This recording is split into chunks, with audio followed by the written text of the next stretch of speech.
Bienvenue au bulletin d'information hydrologique de l'AMVS, l'organisation pour la mise en valeur du fleuve Sénégal. La situation hydrologique au 12 septembre 2024 au niveau des principales stations du fleuve Sénégal se présente comme suit. À Manantali, en amont du barrage au Mali, le niveau de l'eau est à la cote 202,58 m IGN. La tendance est à la hausse. La cote normale de remplissage de la retenue est à 208,05 m IGN. À Caille sur le fleuve Sénégal au Mali, le niveau de l'eau est à la cote 7,20 m à l'échelle. La tendance est à la baisse. À Bakel, sur le fleuve Sénégal, le niveau de l'eau est à la cote 9,55 m à l'échelle. La tendance est à la hausse.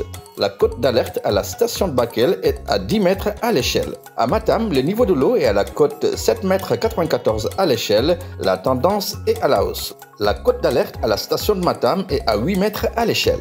À Podor, le niveau de l'eau est à la cote 4,67 m à l'échelle. La tendance est à la hausse. La cote d'alerte à la station de Podor est à 5 mètres à l'échelle. À Richard Toll et Rosso Mauritanie, le niveau de l'eau est à la cote 2,82 m à l'échelle. La tendance est à la hausse. La cote d'alerte à la station de Richard Toll est à 3,50 m à l'échelle. À Diama, en amont du barrage, le niveau de l'eau dans la retenue est à la cote 1,88 m IGN. La tendance est à la hausse. À Saint-Louis, le niveau de l'eau est à la cote 1,77 m à l'échelle. La tendance est à la baisse. La cote d'alerte à la station de Saint-Louis est à 1,75 m à l'échelle. En résumé, cette semaine, une hausse des écoulements est observée sur les affluents du Bafing, du Bakoy et de la Falémé. Le remplissage de la retenue de Manantali continue. Dans la basse vallée et le delta, la tendance des niveaux d'eau est à la hausse. À la semaine prochaine pour un nouveau bulletin.